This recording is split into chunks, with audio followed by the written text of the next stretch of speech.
Sebelum Pulau Lombok dikuasai Belanda, pernah berlangsung perburuan besar-besaran terhadap kaum Tuselak, Selak atau Leak. Keberadaan Tuselak sangat meresahkan. Selain sering menampakkan diri dalam sosok mengerikan, Selak juga menyerang manusia dan merusak tanaman di sawah-sawah milik warga setempat. Orang Belanda menyebutnya likantropos. Ini semacam penyakit psikis, sindrom langka yang mengubah manusia menjadi hewan. Di Labuhan Haji, Lombok Timur, ada sebuah sumur yang disiapkan bagi para tersangka Tuselak. Mereka dipaksa masuk dan mandi di dalam sumur itu. Airnya itu mematikan bagi Tuselak, tulis Cornelis Lecker-Kerker dalam Bali and Lombok, buku berbahasa Belanda yang diterbitkan pada tahun 1920. 8 tahun sebelum itu, LMF Platt menulis lebih detail tentang Tuselak dalam artikel berjudul Bijdreig tot de Genis van de Lichkantrope bij de Sasakache Bevolking in Kos Lombok. Beberapa kali rumah sakit di Selong, tulis Platt, merawat pasien yang mengalami luka akibat gigitan anjing atau tusukan taring babi yang diyakini penjelmaan dari Tuselak. Semua orang di Lombok Timur sangat percaya keberadaan Tuselak. Baik pria dan wanita bisa menjadi selak melalui latihan yang menjadi bagian dari ilmu sihir, kata Plate. Ia menyebut selak ekek adalah derajat paling rendah di kalangan Tuselak.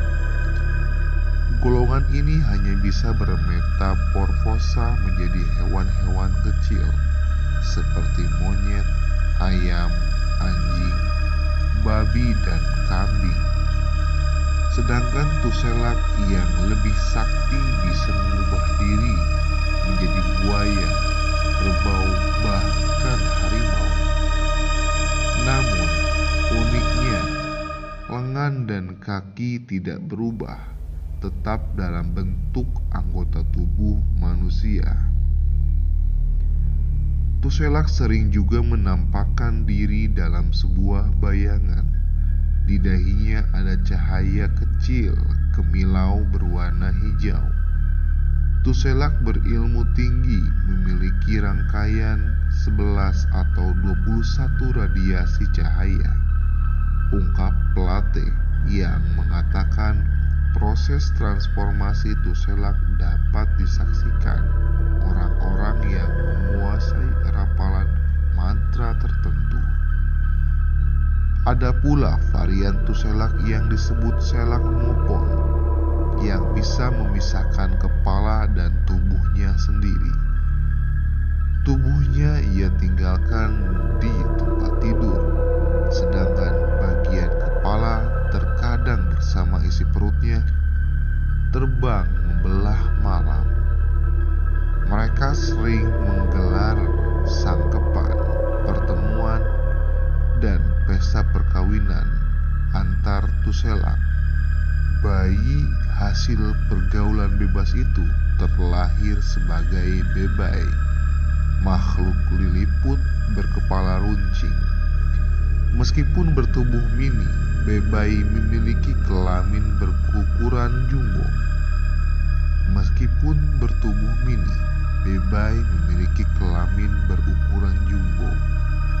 Di tahun 1940, Profesor Dr. P.M. van Wolfenden Plaat, Profesor Dr. P.M. van Wolfgang Palte menulis hasil risetnya dalam artikel 33 halaman berjudul Over the Bezettenheit. Dia juga menjadikan Tusselak sebagai salah satu objek penelitiannya. Seperti Palte, ia juga menyebut jenis siluman ini memiliki cahaya. Jika Tusselak muncul sebagai orang biasa atau bayangan, ada cahaya hijau di dahinya yang menetes ke bawah, tulis Wolfgang Palte. Ia memberikan beberapa gambaran tentang perilaku Tusselak. Perilaku yang ditransformasikan adalah kebalikan dari sifat kebaikan manusia. Mereka jahat dan menjijikan, sedangkan wanitanya begitu jalan, ujarnya. Wolfgang Palte melengkapi pemaparan Palte tentang makhluk bebai. Tusselak wanita yang bunting juga bisa mengalami keguguran. Namun, bayi baru lahir yang mati, janin juga darah aborsi bisa dijadikan bebai. Biasanya disimpan dalam botol, katanya.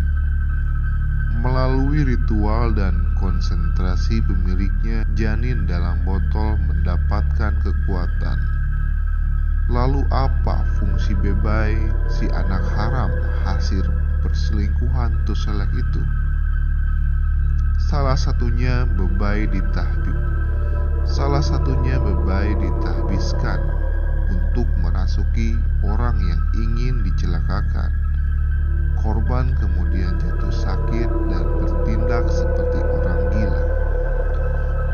Bebai juga ingin memberikan kekuatan luar biasa pada orang yang kerasukan sebagai kryptomnesia dan clairvoyance. Jelasnya, menurut Wolfgang Palte, metamorfosis manusia menjadi hewan juga ada di Jepang dan Cina, namun dalam praktik yang agak berbeda. Misalnya, roh orang mati bisa memanfaatkan mayat berubah, musang atau anjing. Lalu mereka mengembara dengan hewan-hewan ini, mencari para korban. Lain lubuk, lain ikannya, lain negeri, lain momoknya, lain pula Tusselaknya, tulis